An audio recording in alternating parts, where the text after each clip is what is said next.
finally decided to do a video about getting started and reloading.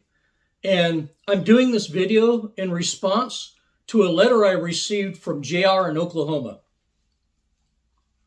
JR asked, should I buy factory reloading kits such as the Lock and Load or Rock Chucker Supreme, or individually buy certain pieces of equipment? If so, what is a good mid-sized press to build off of? Well, JR, I made this video just for you, buddy. And before I get into the details of getting started and reloading, I'll answer your question first. If I were you, I'd hold off on buying one of those reloading starter kits. They're often centered around bottom tier presses with some of them, and the kits are usually full of cheap stuff that you're just going to end up replacing anyway. So it's a complete waste of money in the long run, I think. And I feel that you could probably do better with the available money you have to spend within your budget. So stay tuned while I attempt to put you on the right path for getting started and reloading.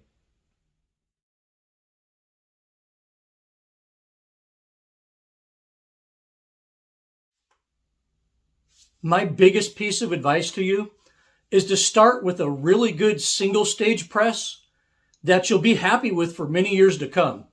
There's a lot of cheap presses out there that introduce concentricity and consistency issues because of sloppy tolerances, gritty actions, and bad designs. The two presses that I recommend mostly to new reloaders is the Forster Coax and the Mech Marksman. If you're really strapped for cash, the Rock Chucker Supreme is probably the best budget press. You know, sure, there's better presses out there like the Zero Press and the German-made Prezi press, but those are very expensive and they're really not needed for 99.9% of the reloading you'll do. Even if you continue loading for the next 30 or 40 years, you're still going to use a single stage press. I mean, I still use my single stage presses probably more than any other presses. So invest in a good one to start with, and use it until it completely wears out. The single stage press that I use about, 80% of the time is my Mech Marksman because it makes great ammo and it's just the smoothest press I think I've ever used. And I'll use it until it wears out and then I'll replace it. The next thing you want is a really sturdy bench capable of having things bolted to it. I bought this bench off of Amazon years ago, and it's a bamboo top bench, and it served me well. This is one of two reloading benches. I have one in the garage, and this is the one in my studio here, and I just love this bench. I'll put a link to it in the description below.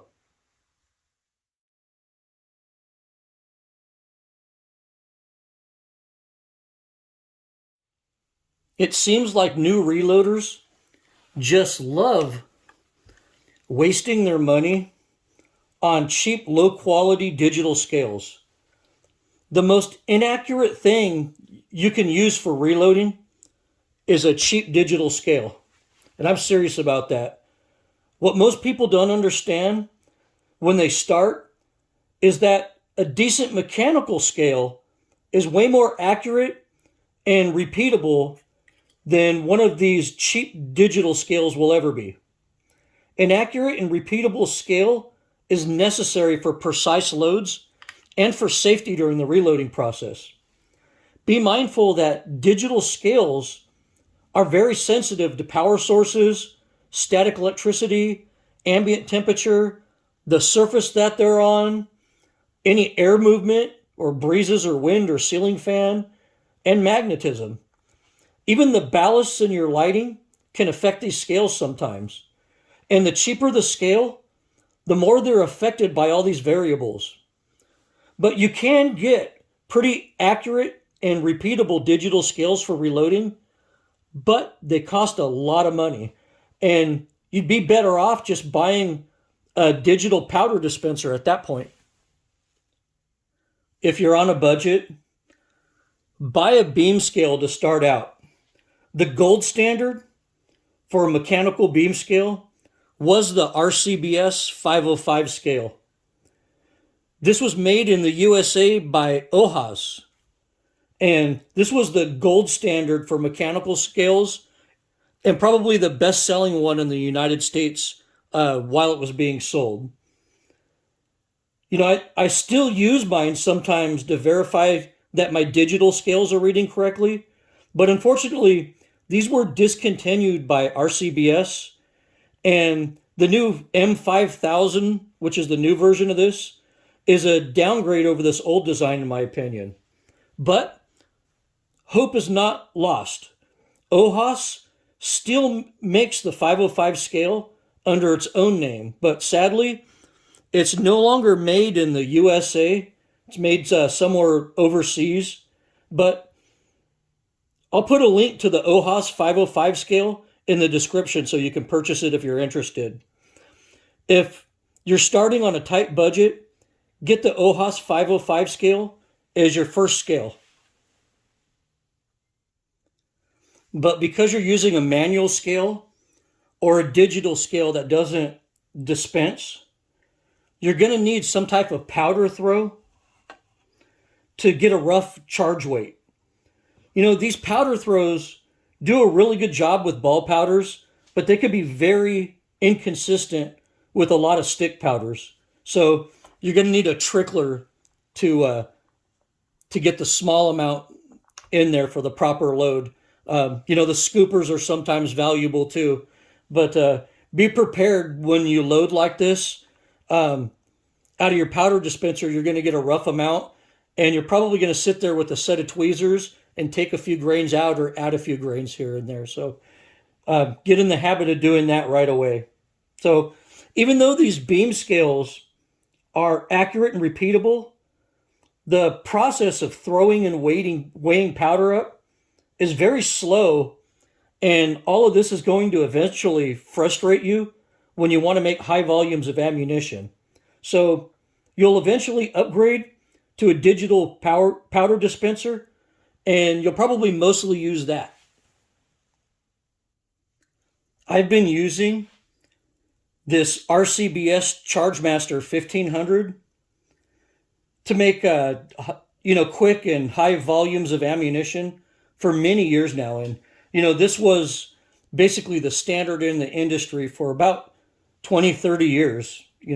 Just about every reloader had one. But I've been extremely happy with it and haven't really seen a need to upgrade to anything else. I certainly don't need a Bluetooth powder dispenser. I don't know why anybody would. But this ChargeMaster has been part of my reloading system forever, and I can bust out batches of ammo with assembly line type efficiency. But even at that, I still use my 505 scale periodically to verify my ChargeMaster weights. Because it's a digital scale, I just don't trust it 100%. Many of the guys at my level of reloading expertise have moved on to the A&D FX120 scale, but I haven't seen the need to yet because I always pick a good stable powder node as part of my load development process. And I just don't see the value of having a scale with that level of extreme precision. But who knows? Maybe one day I'll go over to the dark side. But as a new reloader, start with a 505 beam scale and eventually work into one of these RCBS ChargeMaster scales. Trust me, the 505 scale isn't a waste of money, and you'll continue to use it regardless of what other high-tech digital scales you buy over your lifetime.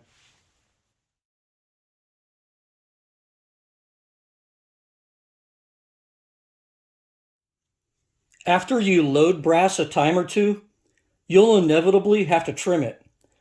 There's a few good trimmer designs out there, and a lot of really bad trimmer designs, in my opinion. You'll likely start with a good hand trimmer, then later add an electric trimmer to your arsenal. My favorite hand trimmer, bar none, is the Forster Original Case Trimmer. This trimmer is simple, repeatable, and it's highly effective. I also use its big brother, the Forster Classic Case Trimmer, to trim my big bore dangerous game loads. I've gotten inconsistent results from some of the Hornady, Lyman, and RCBS hand trimmers, but these Forster trimmers are just absolutely great. You could splurge and get one of the Wilson hand trimmers, but it won't do any better than this simple Forster trimmer. And you can also set up a cordless drill on these. But eventually, you'll move up to an electric trimmer eventually to make things easier. I don't like the trimmers that chuck into a hand drill anymore. I used to use those for a couple of years, but I find dedicated units like this much easier to deal with and set up. I've been using this Frankfurt Case Trim and Prep Center for about 5 years now, and I haven't had a single issue with it. There's also top of the line electric trimmers like the Girard and the Henderson, but I've been making great ammo with what I have, so this is what I've been sticking with.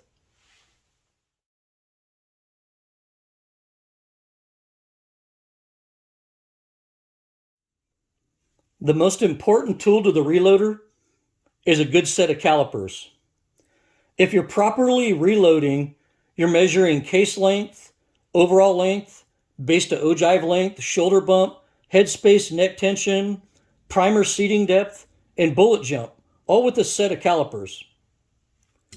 You're likely to start with a set of dial calipers, which are fine, and you can usually get a good set of dial calipers at a decent price. The problems start when you move up to a set of digital calipers. Like digital scales, you really get what you pay for with a digital caliper. Most of the cheap digital calipers on the market are junk, so if you decide to upgrade to digital calipers, don't mess around, get a good set. I personally like the Mitutoyo brand. I've always been satisfied with this brand. The next measuring tool you're going to need is a bullet comparator set. And these attach to your calipers and measure base to ogive length, which is what you should be measuring during the reloading process. See, there's lots of variation in bullet tips, whether they're lead or polymer tips. So when you set up a seating die or check loaded ammo, you should be taking measurements from the base of the bullet to the ogive of the bullet. This is the most reliable way to measure cartridge length. Cartridge overall length, which is the base of the bullet to the tip of the bullet, is unreliable, and it's only important for measuring magazine fitment. The next measuring tool you're going to need is a headspace comparator kit. This works like a bullet comparator in that it hooks to your calipers, but these measure base to shoulder length. Basically, you use these to set up your sizing die so you can bump the shoulder back on fired brass to what your rifle likes. You'll never realize the full accuracy potential of your rifle until you start loading fired brass, and these gauges help you do that correctly. And you're definitely going to want an overall length gauge so you can kind of see what the distance your bullet's going to jump to the rifling. So you can kind of set your overall length where you want it, and you have a starting point for load development. And I prefer the Hornady overall length gauge because you can use their cartridge inserts that screw onto the end of it, and it makes it easy, and I've never heard of anybody breaking or damaging one of these. But get yourself an overall length gauge and these dummy cartridges for the cartridge you plan on reloading. Now I'll introduce you to some optional measuring tools that aren't absolutely necessary for reloading, but they're things I use on a regular basis. I often use a ball micrometer to measure thickness in my case necks. I do this to monitor brass that's been used a lot and also to estimate how much heat my annealer is going to need, which varies with case neck wall thickness. This isn't necessary, but it's really useful once you go deep down the reloading rabbit hole. I also use a concentricity gauge. I use this to verify the quality of my brass prep and my seating process. For most hunting ammo manufacturer, this is probably a completely unnecessary tool, but once you turn into a full-blown OCD reloader, this will add additional stress into your life. As a beginner, ignore this. It only brings drama and causes you to spend more money.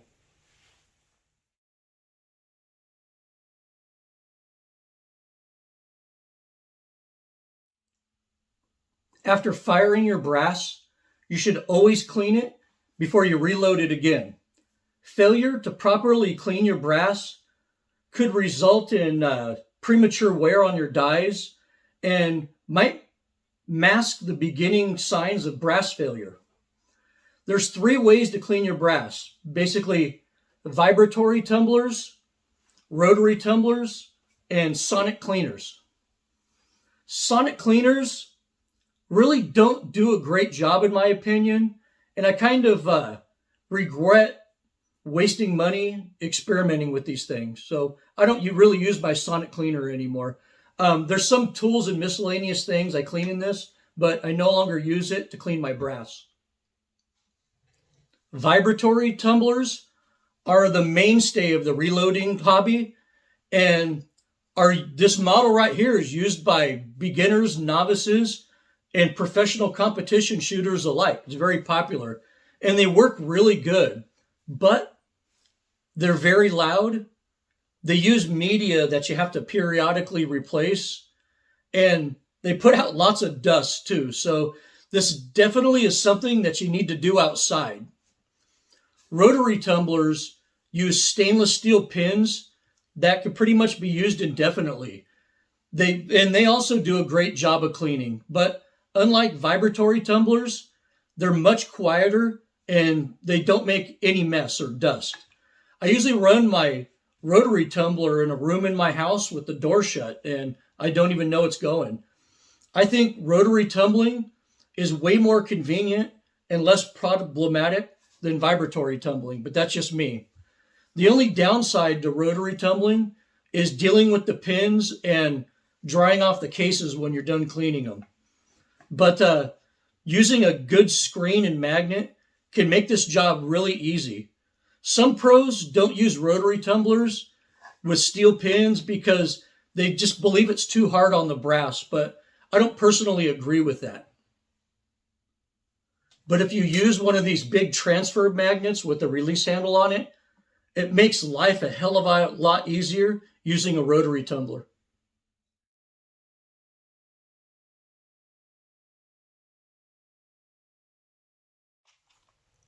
Most beginning reloaders simply use their press to prime brass, and this usually works okay.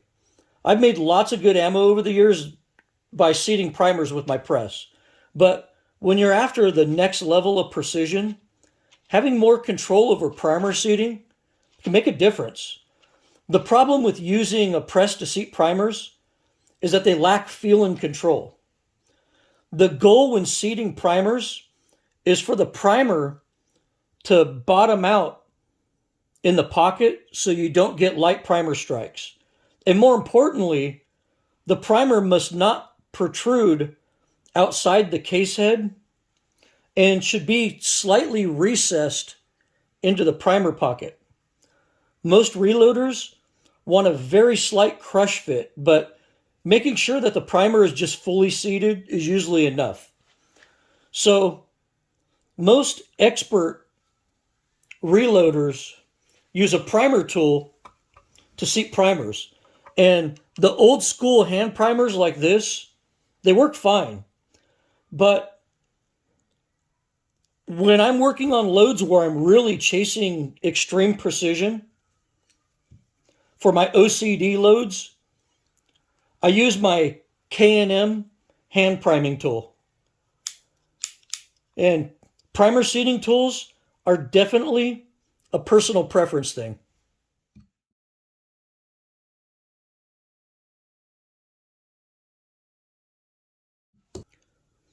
With the big reloading items out of the way, I want to talk about some of the other miscellaneous items that you'll need or maybe want for your reloading process. For starters, it's best to have multiple reloading trays, and I really like the reloading trays that can hold both standard and Magnum case heads in them. Then of course, you're going to need case lube. I urge you to watch my video titled Reloading Tips for the Hunter, where I covered case lube in detail, but to keep it short, I like to use Imperial sizing wax. Also, a lot of people like these Wilson cartridge case gauges. They find it makes their reloading process more convenient, and yeah, sometimes I use them too. Also, it's good to have some miscellaneous tools laying around. Maybe you need to clear some corncob media out of a flash hole, or what I commonly need to do, even after I tumble my brass, I might need to go in and do a little bit of additional cleaning in the primer pocket. Then here's a controversial subject for you, crimping. I crimp all of my hunting rounds that recoil more than a 300 Magnum does. That's right. If it recoils more than a 300 Magnum and I'm hunting with it, I crimp the damn thing, because I've seen, when you have 5 rounds in your magazine, I've seen what recoil does to those bottom rounds with bullet setbacks. So I don't play that game anymore. I crimp, and when I crimp, I never ever use the roll crimp feature on my seating die. Never. It sucks. I always use a Lee factory crimp die. You'll also want to chamfer and deburr cases. Instead of the old style chamfering tool like this, get the newer the pointier VLD style chamfering tool. These are better suited to modern bullet profiles. If you're getting brass or copper shavings after seating bullets, you definitely need one of these. And I've actually found out that these even work better with flat-based bullets too. So these are just good all around. Get a VLD style chamfering tool. But anymore these days, I personally chamfer and deburr all my cases on my Franklin trim and prep machine. Just all one step. I can trim, chamfer, deburr, clean the case neck out, and I'm ready to rock and roll. But, there are other dedicated brass prep centers like this old RCBS prep center that everybody used to use back in the day. And I forgot to mention it earlier, but get yourself some powder funnels, and it's good to have a drop tube too. A lot of my stuff, I'm going a little bit over 100% case fill, and these drop tubes really help out too. So you're going to need a powder funnel.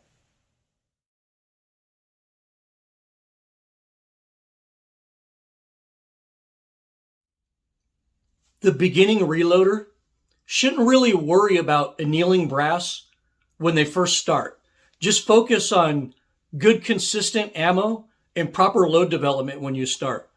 The purpose of an annealer is to achieve brass consistency and to extend the life of the brass. Later on, when you've mastered the basics, adding an annealer to your arsenal is probably a pretty good idea. But in all likelihood, it'll probably be the most expensive reloading tool you'll own. But just remember, especially when you're first starting, annealing is not mandatory. And what I use is the Annealese annealer. I had the first generation machine, that didn't have these nice digital controls on them. and I just passed it on to a friend and upgraded to the Generation 3 this year. I really like this annealer and feel that it's a really good value. It's easy to set up, does a good job, and basically operates on autopilot and does large batches of brass while I sit back and drink beer. The AMP induction annealer is obviously better than this, but I'm slow to change what works for me, and I'm just not a trend follower, and this is just working.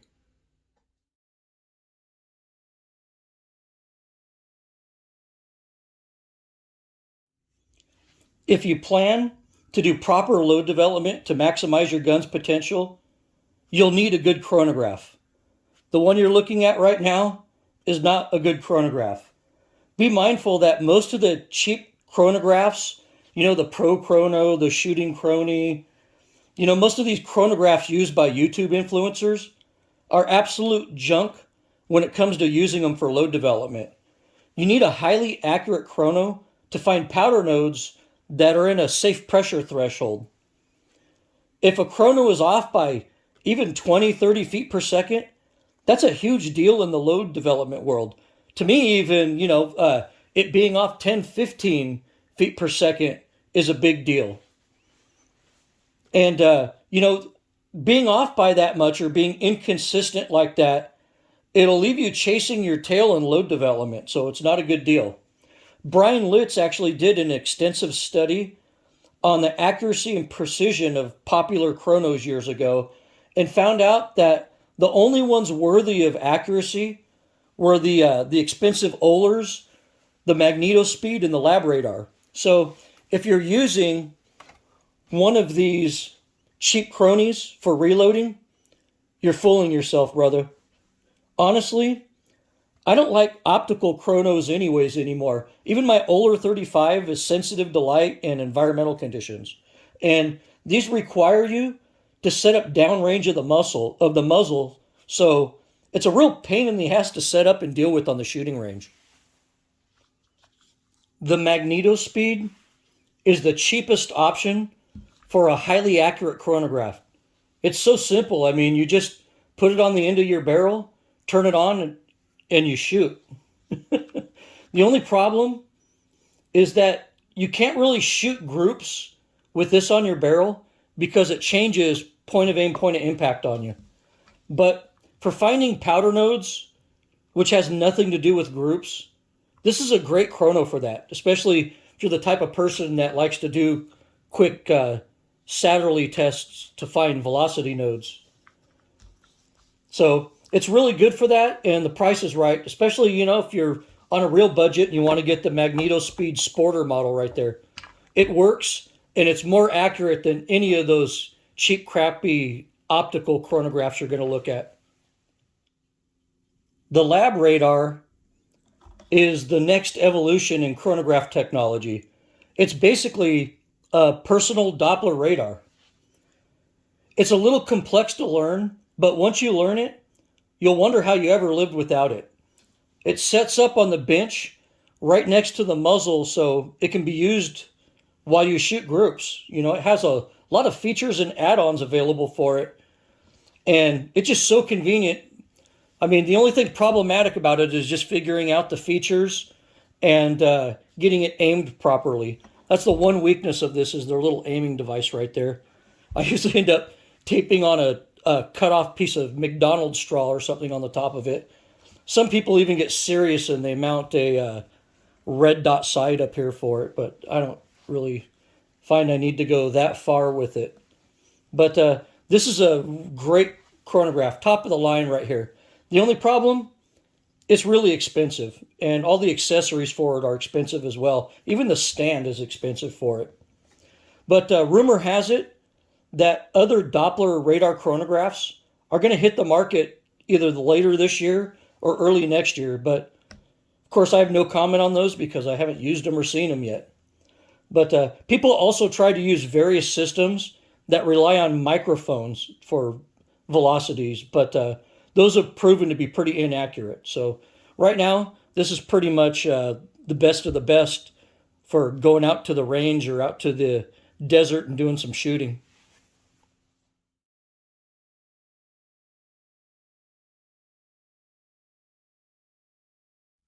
I'm not going to show you how to reload in this video. My only intention in making this video is to show you how to get started in reloading. But having said that, I do need to cover the most important aspect of reloading, and that's the process. Half of you watching this video right now are just going to pull some generic load out of a loading manual or from an online source, and you're going to load that and claim victory. I'm a reloader. I made this great load. But those people are really better off just buying factory ammunition, because what they're doing is not load development. True load development is a 3-step process, and it includes establishing a starting point, finding a powder node, and finding an accuracy node. And that's it, just 3 steps. And the first step in my 3-step reloading process is establishing a starting point for your load. And this means finding out where the bullet hits the lands so you can establish a starting overall length. This is also where you should be picking a powder and a safe charge to start your load development. Most people start about 10% below book max for any given powder. And I found out they work pretty good. So go down 10% below book max for that particular bullet and work up a few tenths of a grain at a time from there. But you need to establish a starting load first, and this takes research. The second step in my reloading process is finding a powder node, also referred to as a velocity node. And this is where a really good chronograph comes into play. You're looking for areas in your testing where the velocity of your powder charges level off. See that? This normally indicates a powder charge with relatively stable barrel harmonics. These are called powder or velocity nodes. And you normally find that your ESs and SDs are really good in these nodes. You know, not always, but they're generally pretty good in these nodes. And what's really good for the hunter is that these small variances in powder weights and as you're reloading, small variances in powder weights and environmental conditions don't affect the pressure and velocity of the load as much. You know, and if you don't have an accurate chronograph, you're better off doing a ladder test than using this method to find a powder node. And this method that I use is basically kind of a modified Satterley method, where rather than shoot one cartridge, one load of each powder weight, I shoot 3 of each and get an average of that. I just think it's statistically more relevant to shoot more than one powder charge. But you know, it works. The one bullet per powder charge works too. But I do 3 of each and work my way up. Yeah, I go through a lot more brass, but I think I get better data doing that. And the third and final step of my reloading process is finding an accuracy node. And basically, the way you find your accuracy node is through seating depth.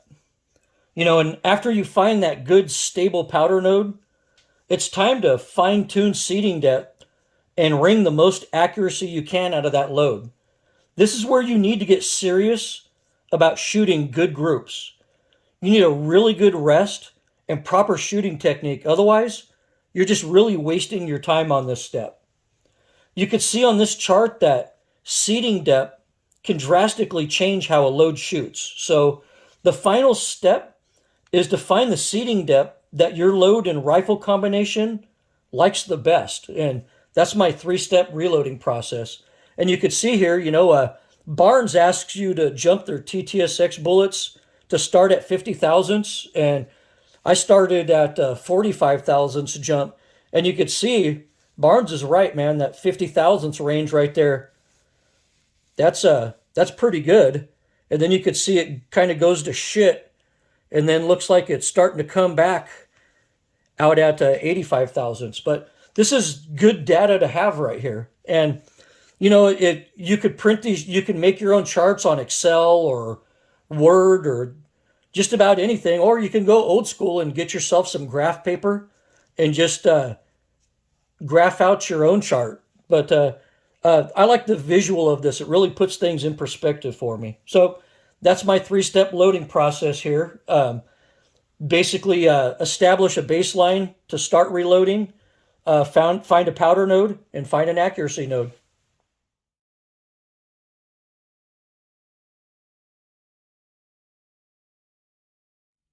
Reloading really isn't as difficult or complicated as you might think, but you certainly can make it difficult or complicated if you choose to do so. And in the end, it's all about expectations.